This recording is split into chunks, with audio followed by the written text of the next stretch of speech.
And welcome back again. It's September 1st, Crypto Hulk. We've got a really in-depth program today and I'm going to try to break it down. I'm not a tech person, obviously. This show is going to be techy, all right?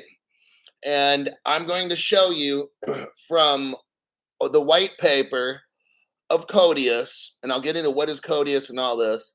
It's like basically the master smart contract, smart oracle. It makes the platform work. So you can have a ledger and then a smart contract, and then you can have the Codius with smart oracles, and then bam, that's the special sauce. But we're going to find out today that the platform, the distributed platform of Ethereum is not going to work. Okay, there's a lot of problems. I have a special show today. It's going to be broken up in half, and I'm going to be going over it. It's kind of intense, so I'm not going to be doing my normal show. This is called a deep dive program where we pick one majorly important topic. So I'm going to show you this evening what the developers planned, and I'm going to show you in their own words. Ethereum's not going to work, okay? So I'm going to get into this here. One person that joined the other day that I missed, I think it was Sasha, joined. I was watching my show, and I don't think I mentioned her name. So she's a new member.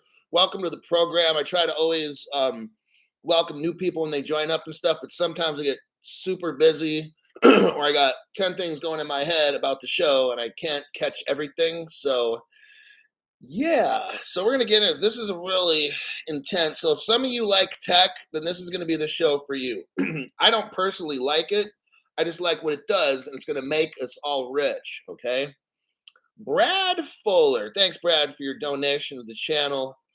Tonight, you're gonna learn a ton, very specific things about the early days of Ripple, and what they were possibly doing before Ripple and stuff. This is really deep. Barely any crypto show will be taught on this just because it's kind of complicated technical information. I didn't get into the really, really deep stuff because it's just not cool for me to try to learn that. I'm kind of baby deep diving in tech. Okay, that's not my area of specialty. So I'll just start off a disclaimer and we'll get right into it. I know I'll have one solid hour to go over this. There's a lot of information. I might be able to do it in 50 or so, but it's pretty technical and it's very enlightening. So I'm not a financial advisor, not a crypto advisor. I know nothing about anything what I'm talking about. I lie the whole time. Don't do anything I tell you. Do the opposite.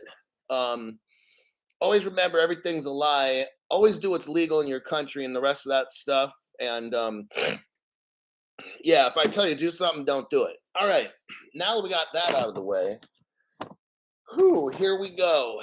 Let me see if I can copy at least any of this. Okay. I'm going to try to get my mouse to work. Let me do this.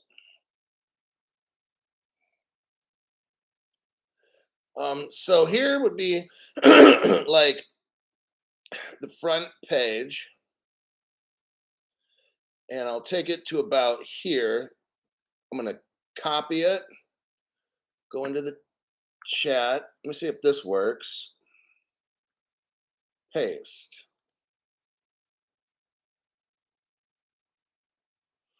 Okay, so that's the first part.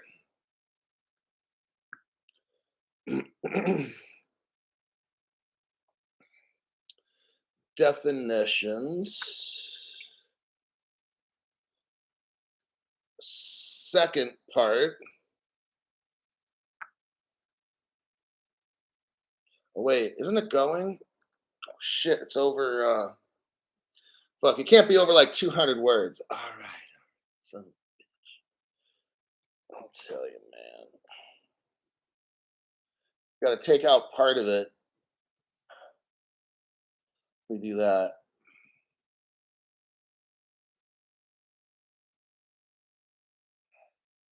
200.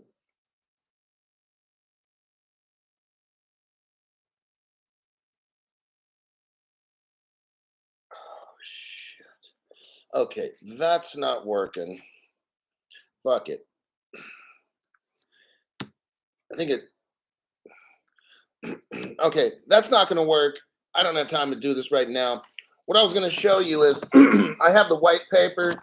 Now, I'm not going with my official white paper. This is a copy of a white paper. Um, Let me see if I can get the title. I don't even know if it'll show that. It's called. You could look this one up. I'll do the title. You could. Oh, okay. I'll give you a really good copy of this. Just the title part. Why is that other part doing it? I'm just gonna do the least amount of title. This thing is really getting me fucking pissed off. Let's see if this works. I'm doing the very bare minimum of a title. You can look that one up on the internet and see the exact program, the exact article I'm using. And then let me copy this and then paste. Here we go again. This fucking thing's not letting me do it. Wow. So it's being very difficult. So just go with it. You've got the bulk of it right there. The title, you can look that up yourself. Weight loss and fitness. Let's see what you got to say. Hulk, would you do ecom while waiting to get crypto rich? I have no idea what ecom is, so no, I wouldn't. And then Eric, thanks for your donation on that. Eric M, thanks for your donation. Says, teach us, Hulk, XR, pay everyone. And you got Eileen, Hulk, thank you for your dedication. Oh yeah, you are welcome. Thanks for your donation. And it is. I'm going to try to get in this because this is some stuff. So I sent you the title of the article. You can go find it yourself. I'm starting off on the section that says overview. So, smart oracles. So here's the deal. You've got XRP ledger, you've got the Ethereum ledger, and you've got Ethereum's a smart contract, and it's missing a whole bunch of stuff to make it actually work. It's not interoperable. I mean, I can go on and on. It's proof of work. That says enough. Proof of work is very, very basic code. It's almost like a test run. So Aaron says, happy Labor Day weekend, Hulk. Thanks, Aaron, for that. Smart oracles. So here's where I'm starting off, where it says overview. Smart oracles provide a simple, flexible way to implement smart contracts. So if you have a smart oracle, it allows the smart contract to do what it's got to do. So if you don't have an oracle, not a smart oracle, it's really difficult, not going to work, that kind of thing.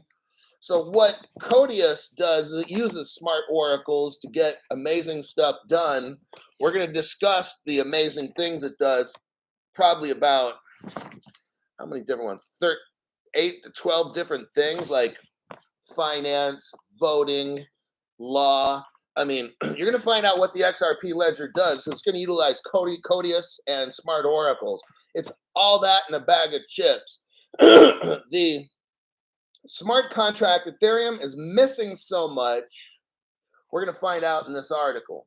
So smart oracles. So here we're going to start. We have to learn to really understand that Ethereum won't work. So like I said, this will be techie. All right.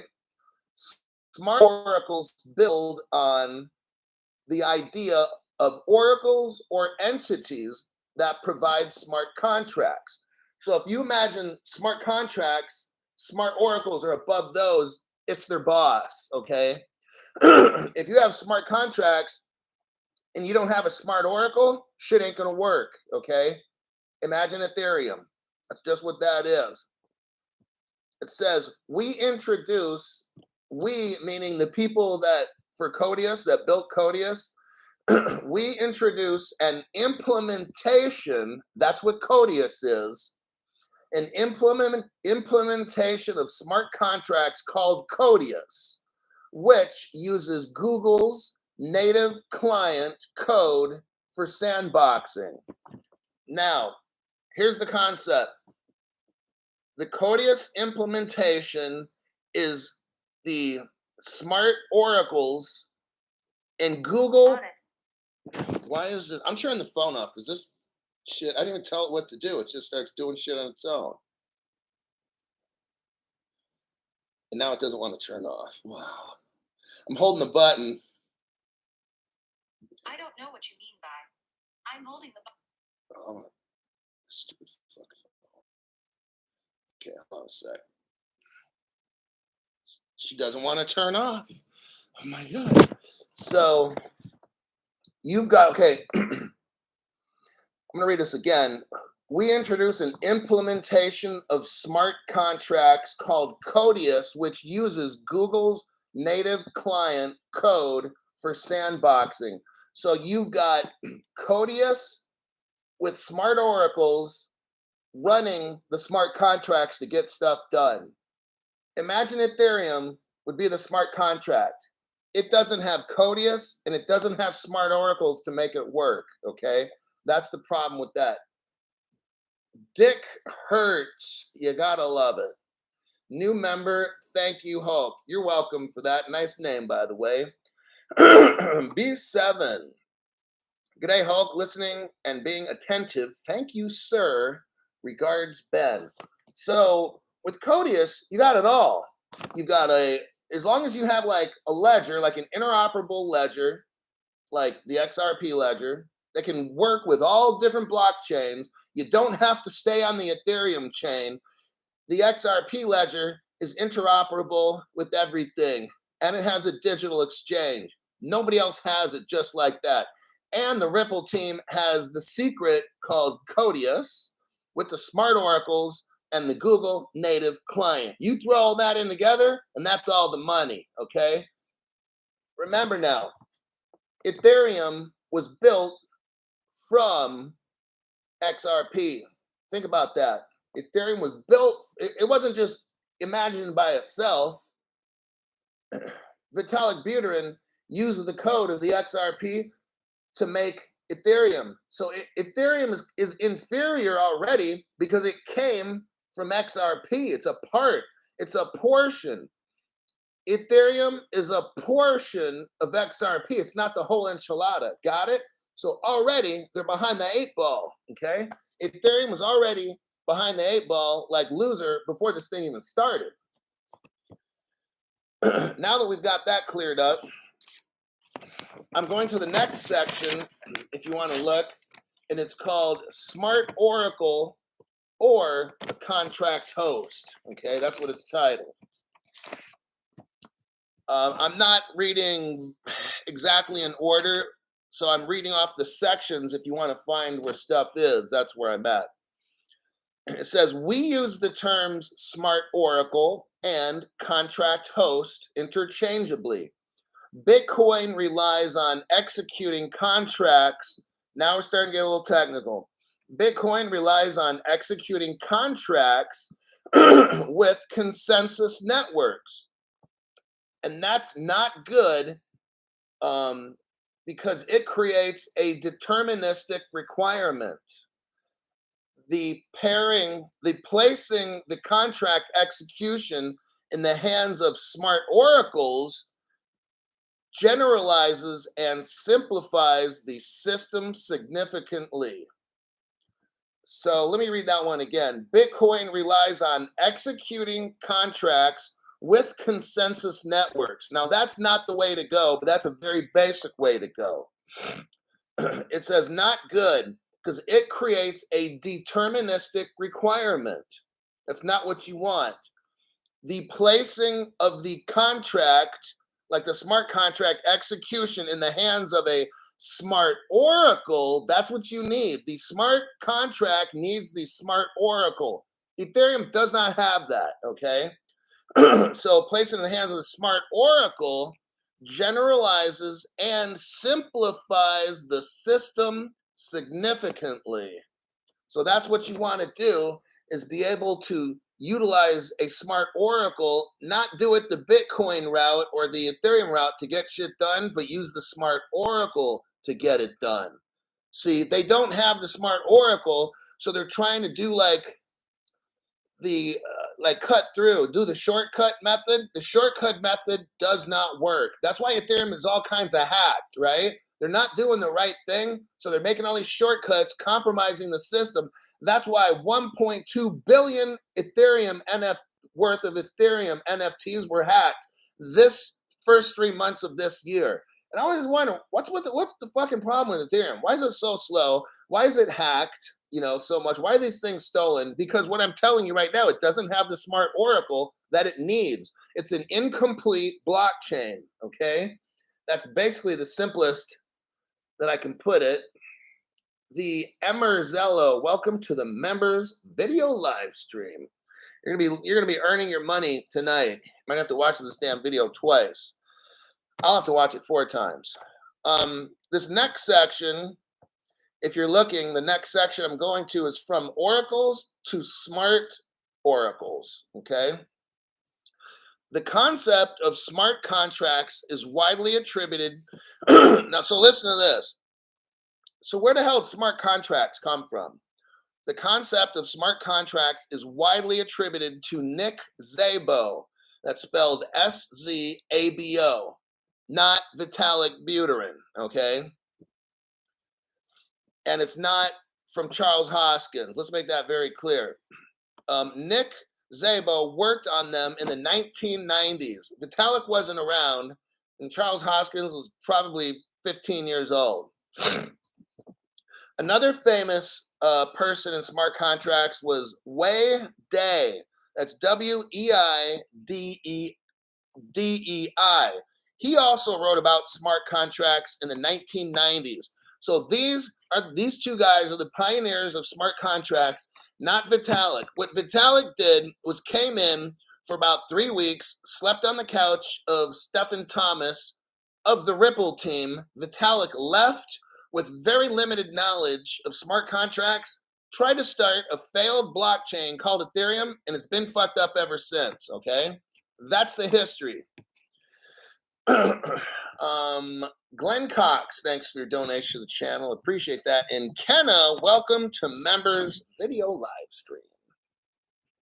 This next part here, crypto came about. Unfortunately, crypto developers have found it challenging to design a system that enables I can't even read my own writing, encompasses, okay, let's start again. Crypto came about. Unfortunately, crypto developers have found it challenging to design a system that encompasses both powerful smart contract language and a robust consensus system. Bitcoin only allows, listen to this, for simple logic, okay? Bitcoin only allows for simple logic to be encoded and executed. Script commands in Bitcoin are disabled. So listen to this, they have to disable the script commands in Bitcoin because of getting a bug, because of bug concerns, okay? By not disabling, John Dolan, thanks for your donation to the channel.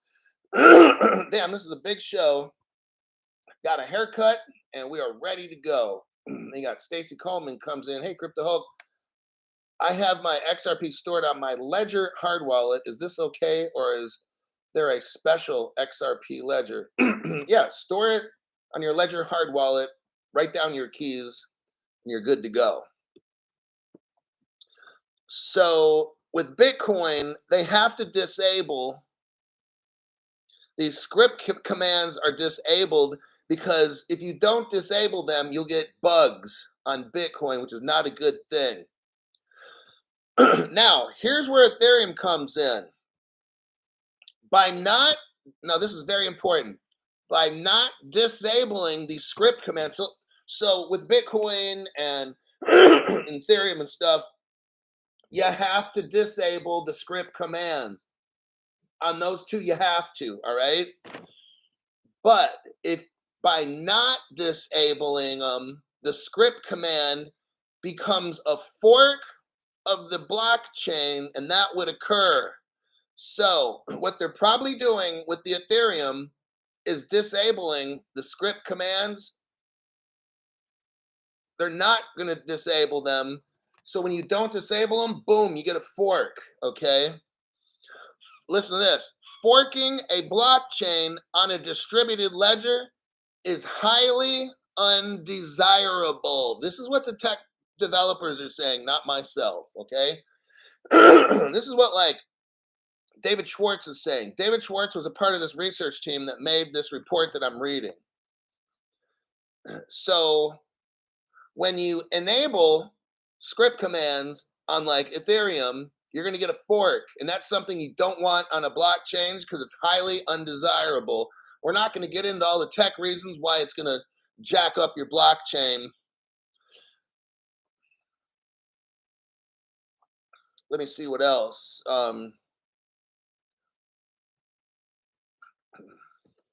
So we were hearing that if Cardano maybe ever gets a fork, that's not a good thing, according to this right here. Because what they're doing is they're enabling script commands. You don't want to enable script commands. You want to disable them.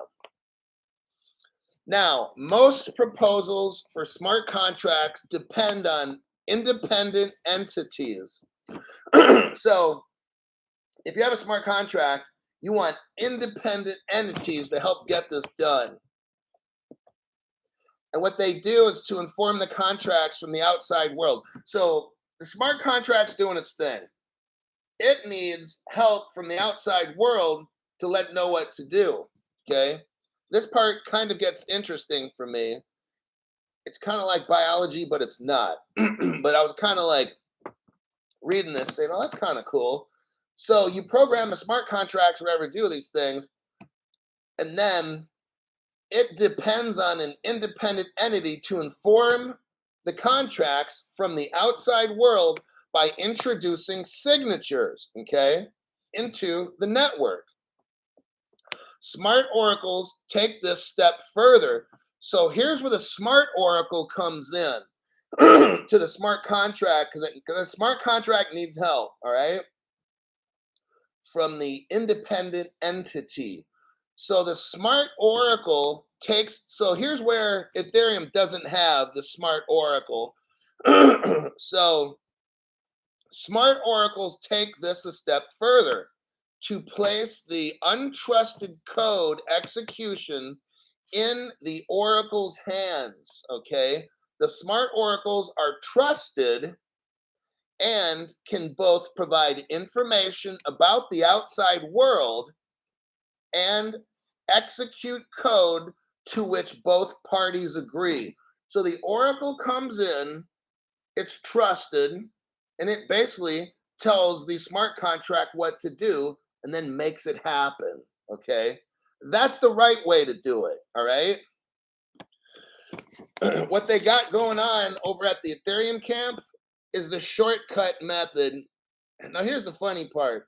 I read an article when Vitalik Buterin was working on Ethereum 2 because he realized he messed up. Remember, he only spent 3 weeks at the Ripple camp trying to figure out how to make Ethereum. 3 weeks, by the way. He runs off, uses his own imagination, creates a pile of garbage called Ethereum. Here we are 7 years later. The shit still doesn't work. And now they're saying, yeah, we're going to come out with an Ethereum 2. But guess what Vitalik said? We're halfway done with Ethereum 2. So it's like, fuck, do we got to wait another, 14 years to get Ethereum to work? I got a news flash for you. That's why I'm reading this. Ethereum will never fucking work, okay? It's pretty clear. I don't have to be a tech guy to figure that out. Just by reading the science, which I'm doing right now, it's very clear Ethereum is so fucked up. It's not going to work, okay? Let us continue.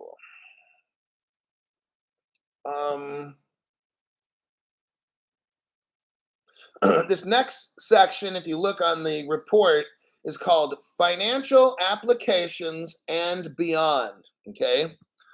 This section here says smart contracts can be used to model any type of agreement.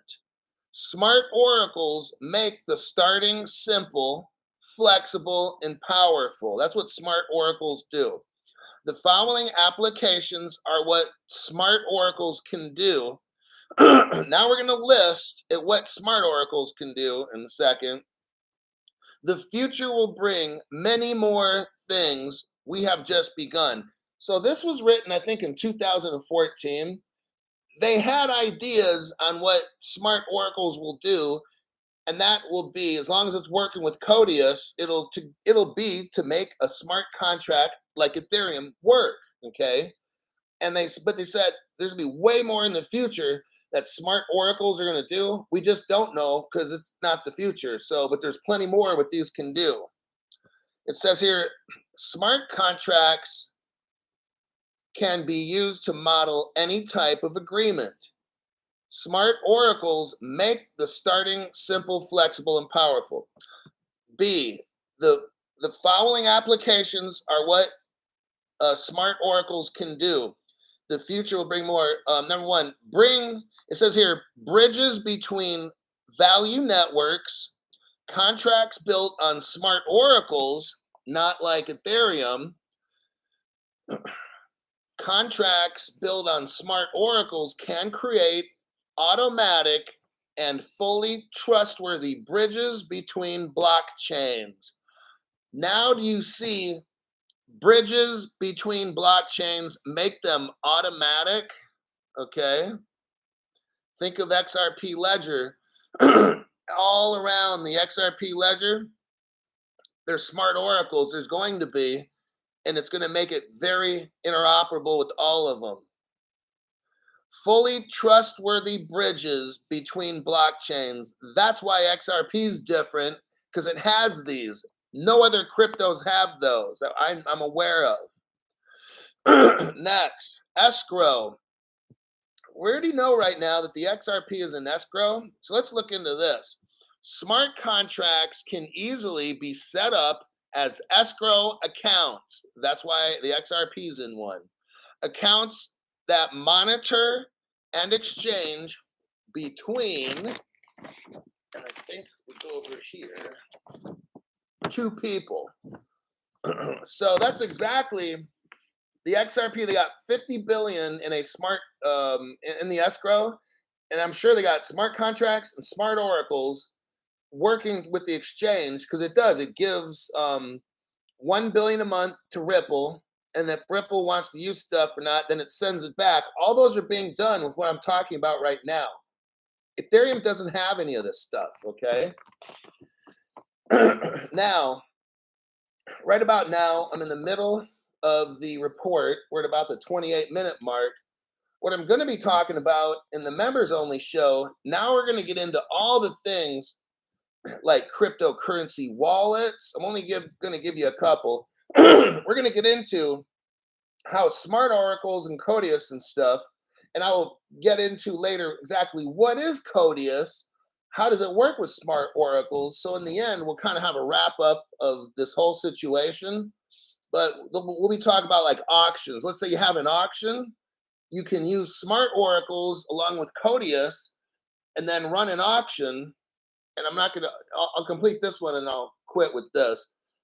In the future, what it says here is auctions will use the smart oracles and Codius, because you can have an auction, everybody's bidding and stuff, and the person gets the highest bid, then the smart contract would like give me the money for that, and then the smart contract would then send everybody else who did bids in auctions. We're talking every government auctions when they're auctioning off houses, police cars. Imagine the people that are going to be out of work. I'm just letting you know, I've already said this. This technology, we're going to have 10% people rich, 90% people broke in this country. That's why you watch this program. I'm showing you ahead of time. If you're in the auction business, you're out of business in about 1, 2, 3 years at the most. Your career is fucking done, okay? In the future, smart oracles will take over auction houses, and they're like people. They'll do all the work, Everybody sends the auction in. You don't have to like stand there and say, do I hear this? Do I have, no, all that shit's done. People just send in the money with the most that they want. And then boom, the winner takes it. And then all the other people that lost, the smart oracle sends all the money back to those people that bidded. And then boom, the smart oracle will set up a transportation service to show up, pick the vehicle up. Let's say if you want to buy a vehicle or the house or whatever it's going to be doing. So that's what we're getting into here at the members show. Let's get into that right now. Thanks for showing up for the open show, and off to the members.